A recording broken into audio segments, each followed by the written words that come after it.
Okay guys, welcome back to D-Tech, and tonight I wanted to kind of just walk you through what I've found so far up to the point of diagnosing a battery draw. So this is a 2007 BMW 328, and obviously, as we stated, the customer's complaint is, weak battery, dead battery, all stemming from a battery draw, which I've verified already to confirm that there is a draw and with the amount of draw. So I will show you that first and then the rest of the steps that I've taken so far. Okay, and here's my setup. As I always do when checking for draws, I put my amp meter in series with the battery, and then I will check for a draw and leave the car sit for a while and see what we have. So clearly you can see there on the screen it's right at 140 milliamps. So with that, we will move on in these steps that I took and bring you along. Now, one thing that I've been interested in, which me up to this point I've never ever use this method, but I see people and hear people talking about using thermal imagers for battery draw testing and making it so much more easier, so on and so forth. So I ended up acquiring one of these, and I figured this would be a great time to test this out, see if it can actually help me cut down the time, because on these difficult vehicles with modules, so on and so forth, it's very time consuming to chase down the draw. So I want to see if that'll help me any. And not sure if I mentioned, but I've got this one set up like I set up all my draw checks. So I'll latch the door so that the vehicle thinks that the doors are shut, latch the trunk. I try to gain access to all the fuse areas, which this one, the main junction box is there. Doors are latched, and then I start the draw test and let it sit for a while, and this is what we end up coming up with. So after that, the next step, especially in these again European vehicles or the more elaborate vehicles, they'll have a breakout point for your B plus. Now you can see there's red cable there, red cable there, red cable there. So it's like a distribution portion after the battery. And so to try to break down or make it easier is I like to find the cable that the draw is on and kind of follow it from there. And so in order to do that, I'll take my second scope and then I'll use the amp clamp to look for the draw on the distribution portion, find out where that cable is going. Let's say, for example, you've got 3 different fuse boxes that get fed from 3 different cables. You want to see which one to go chase. Imagine if each fuse box had 50 fuses in it, and you just go and start checking all those fuses when you really could possibly only have to check 1 fuse box. You just have to find which cable has the draw and which fuse box that feeds. So that's why at that point I like to try to find it here and go from there. So for example, I'll check this one first.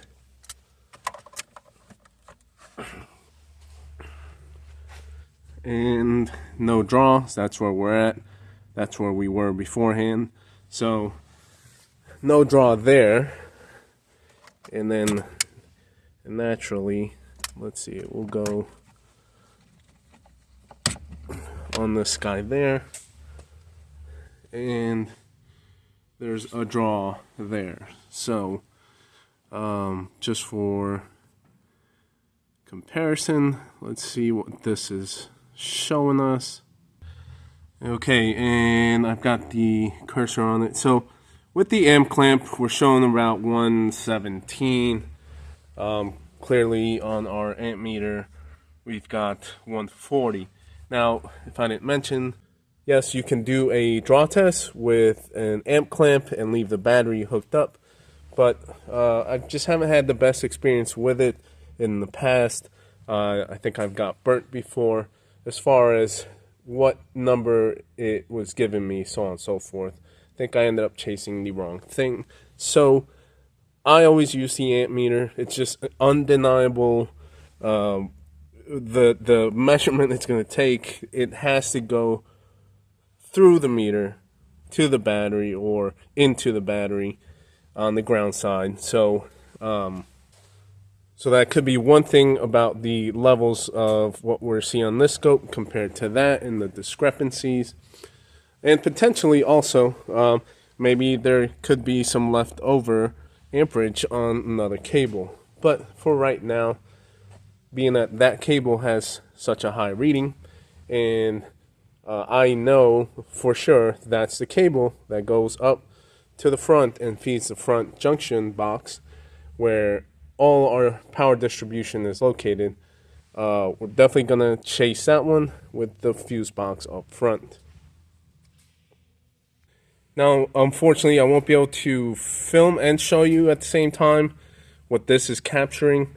If I can figure a way, I might, but I'll get you some still shots. And I want to take a picture, or I'll show you a picture of back here, since we know this cable has the high draw on it. I want to see what that looks like, and then up front in the fuse box, take a thermal image of that, see if that'll cut down the time on searching for a fuse. Okay, so maybe this will work. Let's see. So there's the Vantage Pro, and there is the outlet that I got plugged in for the Vantage Pro. And then looking this way, there is our battery, and there's that cable that's looping around there towards the right. And there's no distinct discoloration. There's the amp clamp, and then just nothing that's helping us right now to isolate or pick a cable that has the draw on it.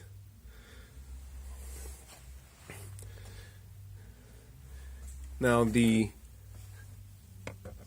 cable does have this right here, that metal lug. Let's see if that changes color. Let's see. So if we expose that, sure enough, we can see something that way. But if we never would have uncovered it, then we wouldn't be able to tell which cable that is. So there's some food for thought there. So okay, that's again double confirmation for that cable going up towards the front.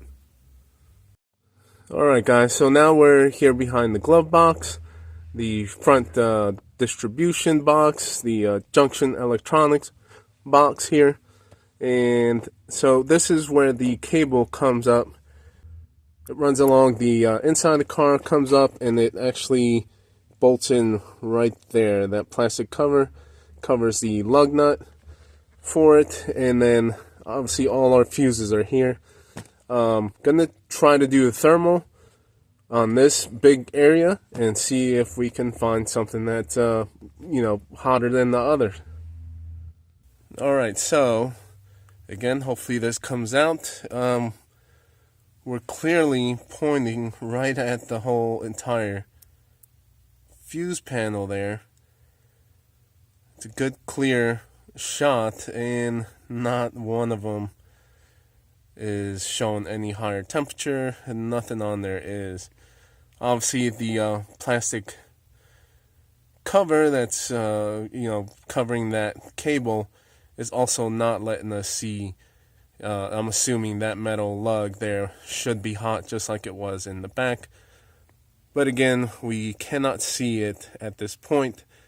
And so if you were just generally waving the infrared around trying to look for something hot, seems that if it's covered by plastic components, you're not going to see it. Possibly, maybe dependent upon the draw, how high the amperage is, you might be able to see it pass through plastic. But at this point, with what we got on the 140 milliamps, we are not seeing anything on any fuse or on that cable, or seeing it through the plastic or that plastic warming up. So from here, I'm going to go ahead and do my usual basic fuse readings and go from there. Alright, and so the next step that I then like to do after determining which panel it is with the second scope, I'll go ahead and take my meter, and then just with the setting on the millivolts DC, I'll take 2 leads and poke the metal portion of each fuse with each lead, and then try to find basically voltage activity in millivolt scale. And if you have something other than 0, then that means there is current going through that fuse circuit. And then at that point, you just take your legend, hopefully you have it still, and then find out where the circuit goes, and then move on to where that leads to. So off camera, I already poked all these fuses, and initially I didn't find anything. So I thought I was doing something wrong, so on and so forth. But then I made sure to check again, because this is the only distribution. That cable is only going here. The draw has to come here. I checked the diagram. Everything is fused leaving here. So it has to be in one of these fuses. So I rechecked again. And let me show you on the meter screen first what I found, and then I'll show you. So move that out the way.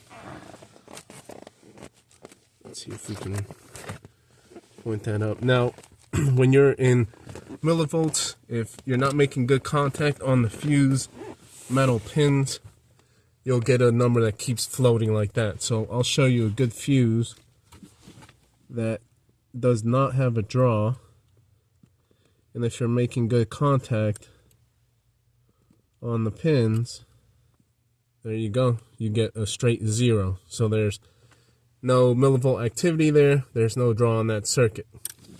Okay, there you go. There is the reading that I have finally basically found after a second reading. The both fuse circuits that I was talking about both have this same reading. Now, it was again kind of hard to get to finally capture on the meter, but you know, had to be persistent and check again because it has to go through this fuse box. And there's a second one. Okay, so the 2 circuits are those 2 40 amp fuses right there. 40, this one and that one.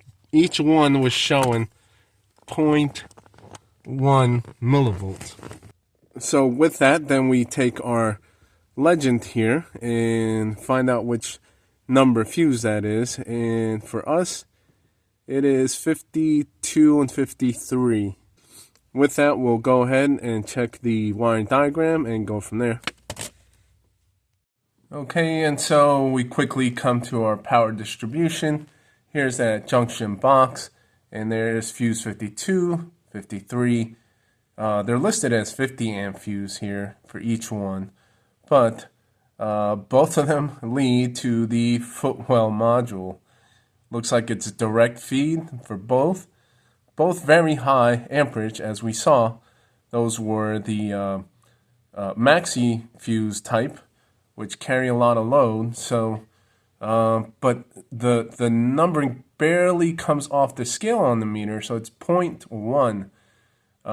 So on a maxi fuse. So, but it's weird that each one is drawing that same amount. But so nonetheless, right now it looks like our issue, or our faulty guy right now, is going to be the footwell, otherwise known as the FRM, which, yes, is very problematic on the BMW lines, but I don't think I've had one yet that was causing a draw. So I guess we'll have to investigate, check and see.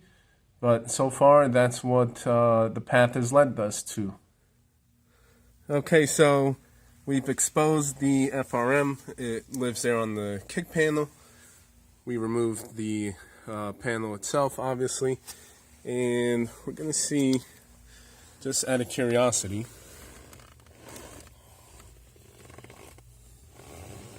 let's see. There we go. So let's try to get a good shot. Wow, okay. So, yeah, definitely FRM is hot. It's a hot one right now, drawing, which we clearly saw in those maxi fuses, and which all of that led us to basically determining FRM.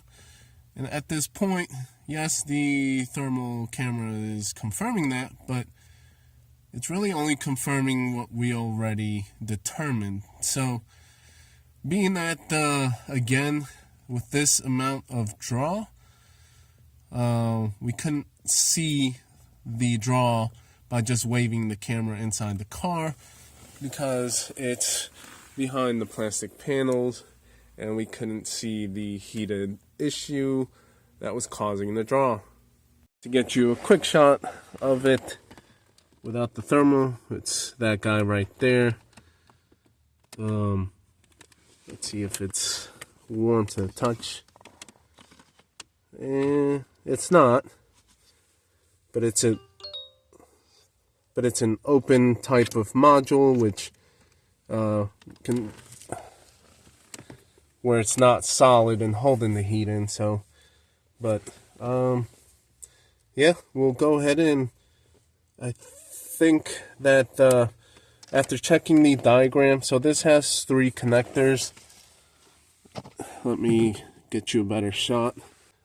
Those there in the back, there's 2 connectors there, and there's this one here in the front. The 2 in the back, each one of them has the feeds from each fuse. This one in the front does not have any power feeds. So I think right now I'm gonna unplug this, maybe unbolt the FRM, and try to pull it down. Okay guys, so I mean, at this point we can possibly clearly just state, hey, Mr. Customer, you've got a bad FRM, need to replace it, program it, so on and so forth, and go on from there.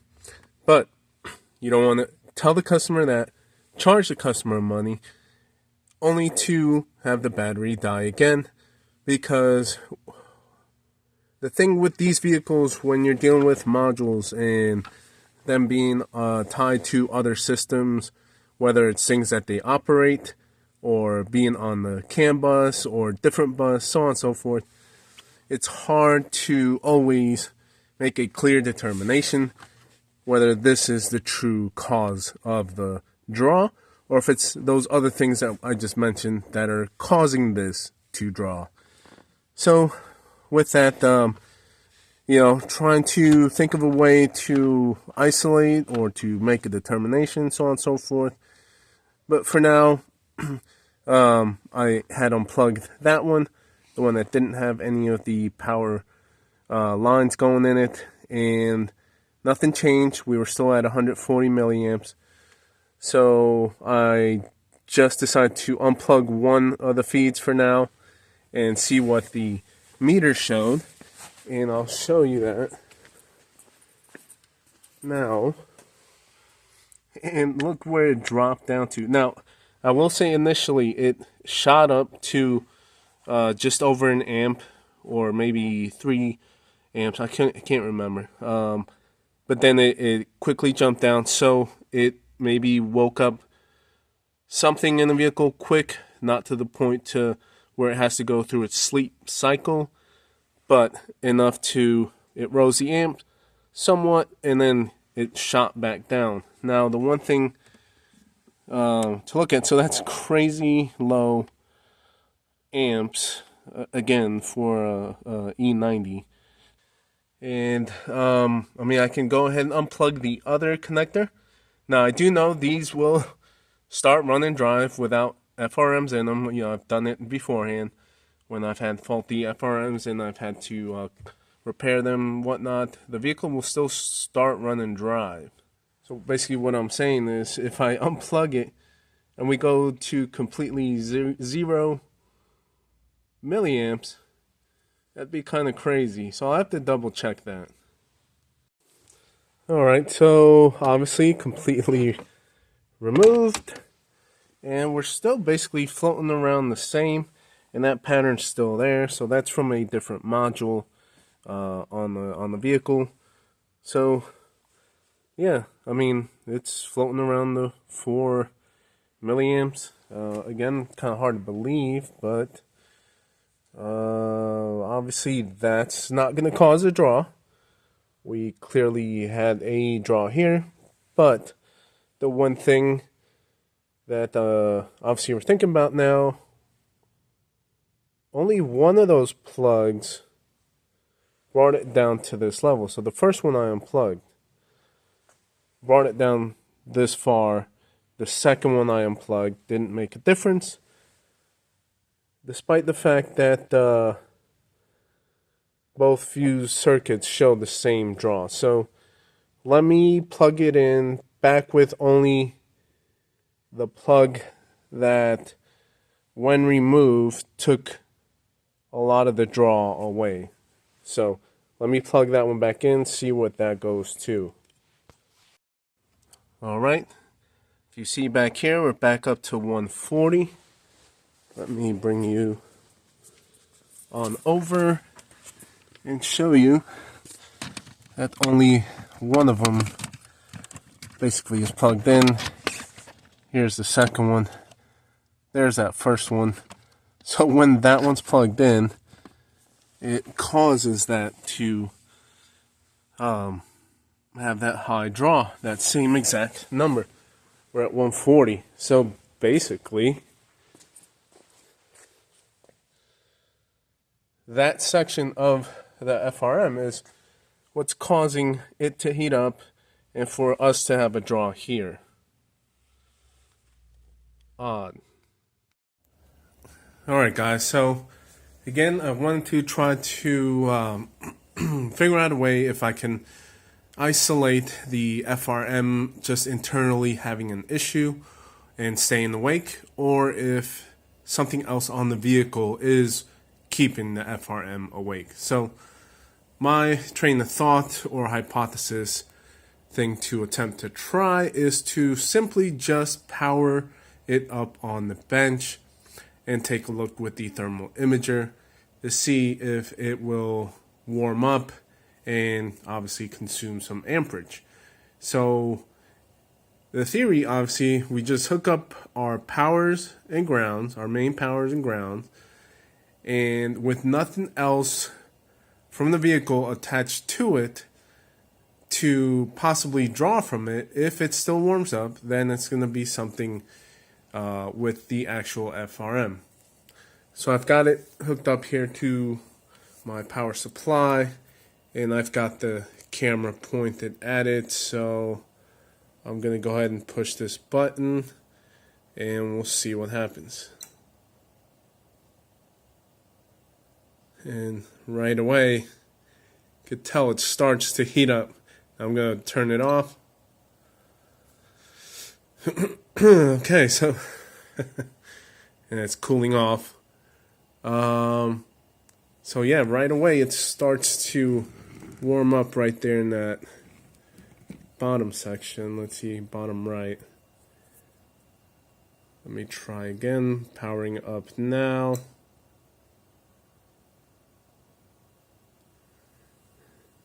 So yeah, it's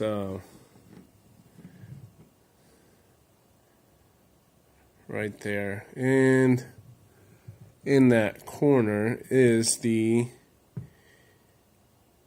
actual MCU, the processor. Well, guys, I think I might have jumped the gun, and let me show you what I'm talking about. So Again, we are still set up with the FRM on the bench, but let me show you what I am referring to. So I'm going to power this up now. And again, right away, you see that get hot, and then put our amperage. I noticed didn't go up as high, and you see that it dropped down. And then keep an eye on the MCU, and then also the amperage. There we go. That's what I noticed. If I let it sit a little bit longer, our amperage goes down. Now our supply is still on, and then I noticed that the MCU would cool off, obviously now without drawing any amperage. And so I was jumping the gun, assuming just because I saw that light off and get hot when we gave it power and ground, and I assumed it was doing what it would do in the car and be faulty, and just condemn this guy. Now you can tell it's cooled off. And so I noticed that, and I was getting that gut feeling, and so I just did it over and over and over.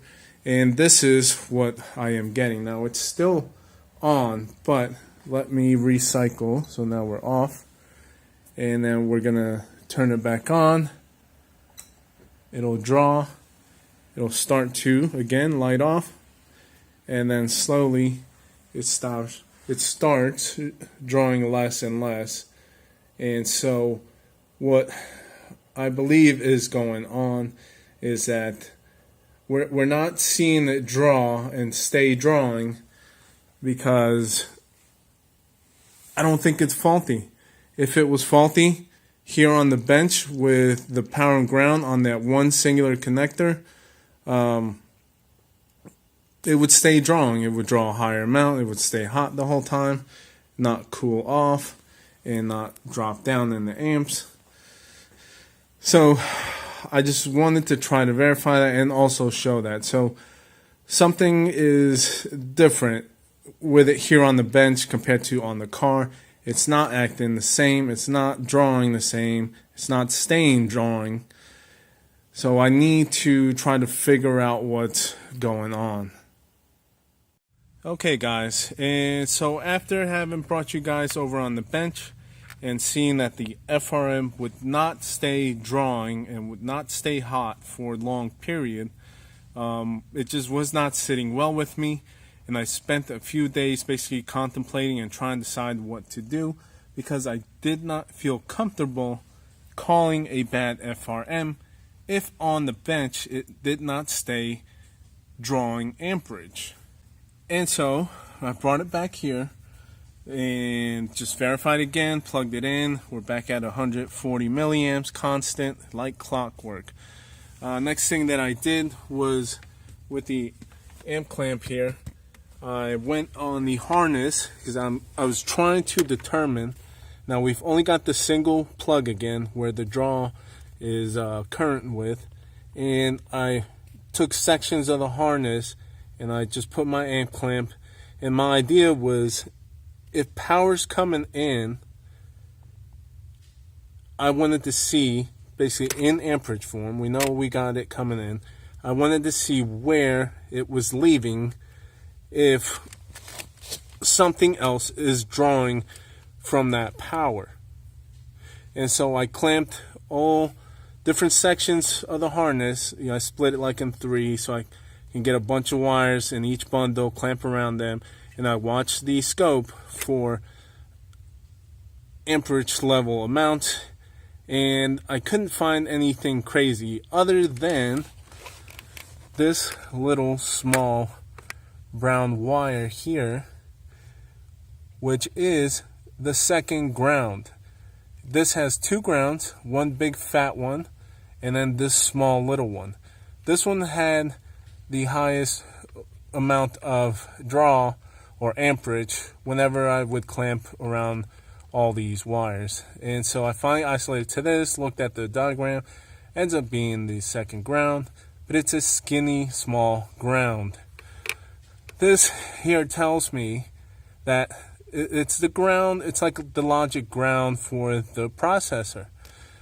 Naturally, we're going to have amperage here because the MCU inside is staying awake. And so with that, it kind of makes me think that not something literally is drawing out of it and consuming amperage and going through this guy and keeping it awake. It tells me something like signal-wise possibly is keeping the logic awake, and that's why we only have the small logic ground have amperage on it, because we're not really consuming like a light bulb being, drawing through it. It's just amperage on the logic ground because we have the MCU staying awake. And I think something signal-wise throughout one of these many wires, signal-wise, is keeping the MCU awake. Now the FRM, I've had it sitting here in this state for probably 5-10 minutes. Probably 10 minutes now, and you can see nothing is fully lit up, glowing hot. FRM is not drawing right now. It's not hot. That one connector's plugged in, and let me show you back at the meter.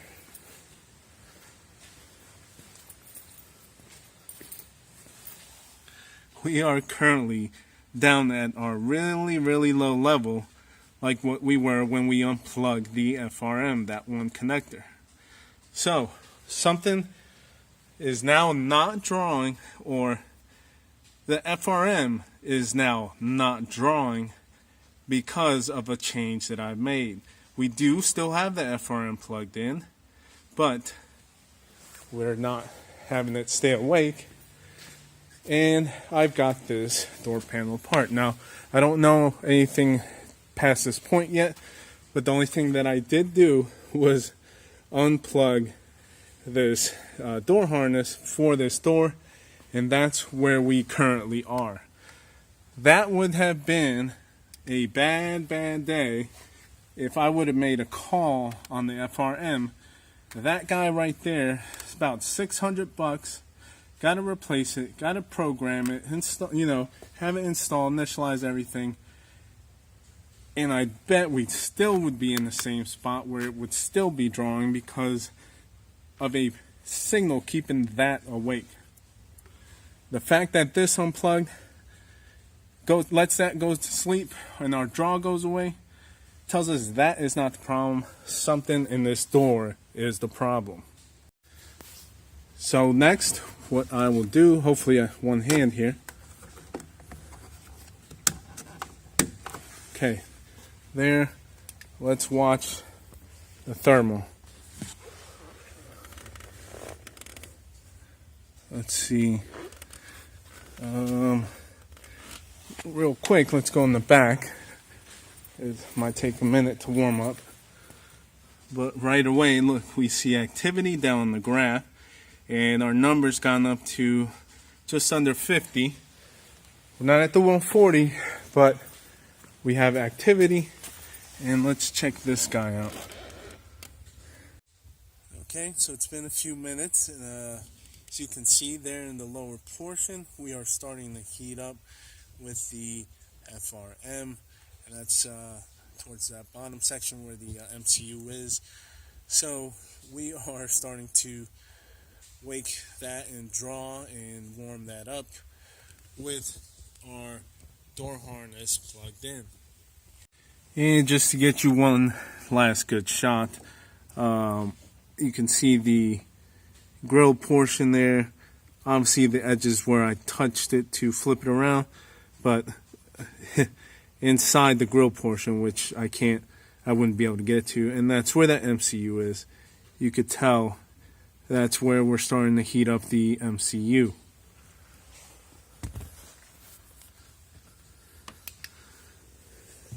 If you see there's the MCU and that portion inside the grill part. So yeah, the FRM is starting to wake up and draw again.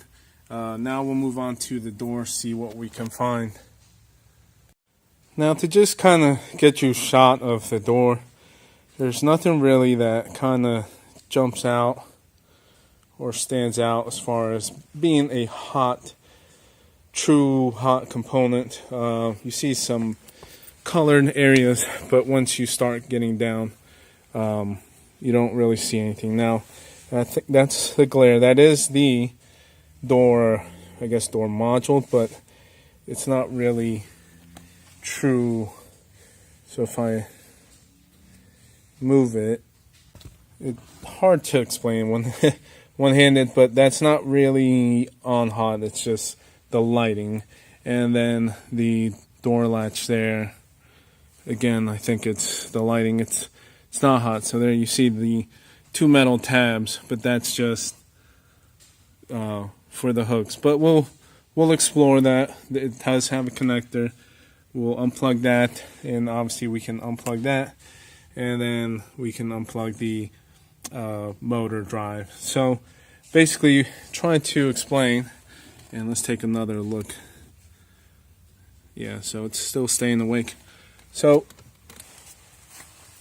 basically, trying to explain that I don't think that we're having something else drawing actual consumption amperage and maybe getting hot and drawing the amperage, but I think more of all these things have switched positions that are feedback to the FRM, as well as the window switch. It's got feedbacks and stuff. So I'm thinking it's more of something's incorrectly feeding back to an incorrect signal or an unhappy signal to the FRM, and it's keeping the FRM awake because it's a state that maybe this should not be in at all times, especially with key off, car off, so on and so forth. So in order to try and determine, since we know our meter is going and drawing, we can't use visualization for this. We'll just unplug one of these three at a time and see what changes the number on the meter.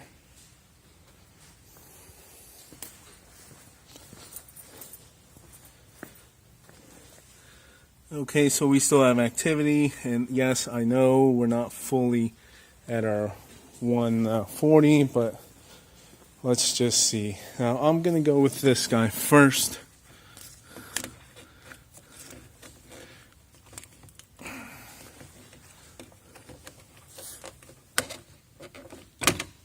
Okay, so the door latch is unplugged. Sure enough. So now our door latch is going to have our, door positions, open, close, or whatnot, lock, unlock, and that one made a change.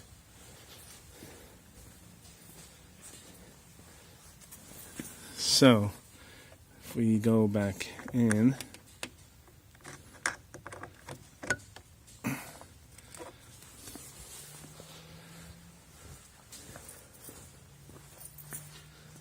and now it wakes it back up. So I think we might have just hopefully figured it out. Clearly I know something in this door was what was keeping that drawing a lot. Again, there's only 3 items here that are on that door harness, and I think it's going to be this guy. Now, just to verify, this is in its latch position. So it should be signaling it to let it know the door's closed. It should be able to go to sleep, whatnot, blah, blah, blah, but it's not. So there we go. I think we finally maybe have got our answer. Alright guys, so went ahead and got a factory new door latch assembly actuator. And here it is. It's plugged in for right now for testing purpose, but we know that was causing a change. So I've got the FRM plugged in with that one singular connector, and if we come to the back, the car is asleep.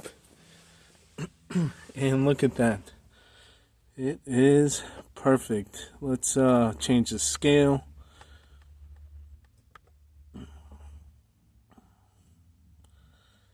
And we are back to, let's drop this. So we are back to a very acceptable level. I'm not going to be worried about those spikes. They're not reaching anything too crazy.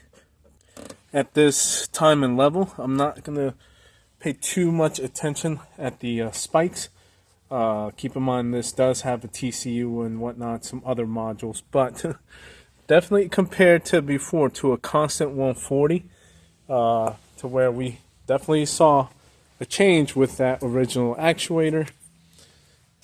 We are now good with this new, different, separate actuator latched and plugged in, and obviously we've got the door harness plugged in, so that is a confirmation on the fix.